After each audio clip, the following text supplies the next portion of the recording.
تھے. ان الذین آمنوا والذین ہادوا والنصارى والصابئین من آمن باللہ والیوم الآخر وعمل صالحا فلہم اجرہم عند ربہم ولا خوف علیہم ولا ہم یحزنون. بے شک وہ لوگ جو ایمان لائے اور وہ لوگ جو یہودی بن گئے اور نصرانی اور صابی جو بھی اللہ پر اور یوم آخرت پر ایمان لائے اور نیک عمل کرے تو ان کے لیے ان کے اجر ہیں ان کے رب کے پاس، ان پر نہ کوئی خوف ہوگا اور نہ وہ غمگین ہوں گے. یعنی کسی بھی انسان کی نجات کا انحصار اس میں نہیں کہ وہ کس گروہ سے تعلق رکھتا ہے. نجات کا انحصار اس پر ہے کہ اس کا ایمان کیسا ہے اور اس کا عمل کیسا ہے. وَإِذْ أَخَذْنَا مِيثَاقَكُمْ وَرَفَعْنَا فَوْقَكُمُ الطُّورَ.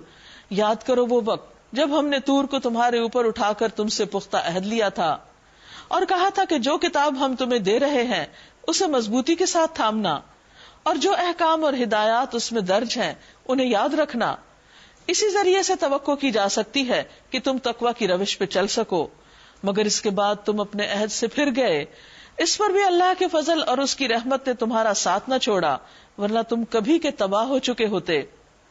پھر تمہیں اپنی قوم کے ان لوگوں کا قصہ تو معلوم ہی ہے جنہوں نے سبت کا قانون توڑا تھا. ہم نے انہیں کہہ دیا کہ بندر بن جاؤ اور اس حال میں رہو کہ ہر طرف سے تم پر دھتکار پھٹکار پڑے. اس طرح ہم نے ان کے انجام کو اس زمانے کے لوگوں اور ان کے بعد آنے والی نسلوں کے لیے عبرت اور ڈرنے والوں کے لیے نصیحت بنا کر چھوڑا. پھر وہ واقعہ یاد کرو جب موسیٰ علیہ السلام نے اپنی قوم سے کہا کہ اللہ تمہیں ایک گائے ذبح کرنے کا حکم دیتا ہے.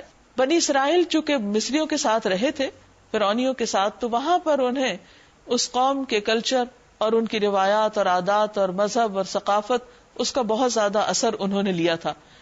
چونکہ مصری گائے کی پوجا کرتے تھے تو اس لیے جب یہ وہاں سے آ بھی گئے تو ان کے اندر گائے کی عظمت کا احساس پایا جاتا تھا. تو اللہ تعالیٰ نے حکم دیا کہ تم اب اس کو ذبح کرو. یہ ان کا ایک امتحان تھا.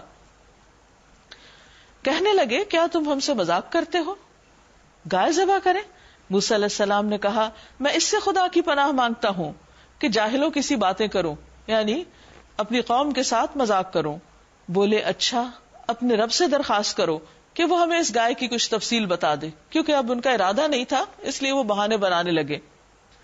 موسیٰ علیہ السلام نے کہا اللہ تعالیٰ کا ارشاد ہے کہ وہ ایسی گائے ہونی چاہیے جو نہ بوڑھی ہو نہ بچیا بلکہ درمیانی عمر کی ہو، لہٰذا جو حکم دیا جاتا ہے اس کی تعمیل کرو. پھر کہنے لگے کہ اپنے رب سے یہ اور یہ پوچھ کر بتاؤ کہ اس کا رنگ کیسا ہو. موسیٰ علیہ السلام نے کہا کہ اللہ تعالیٰ فرماتا ہے کہ زرد رنگ کی گائے ہونی چاہیے جس کا رنگ ایسا شوخ ہو کہ دیکھنے والوں کا جی خوش ہو جائے.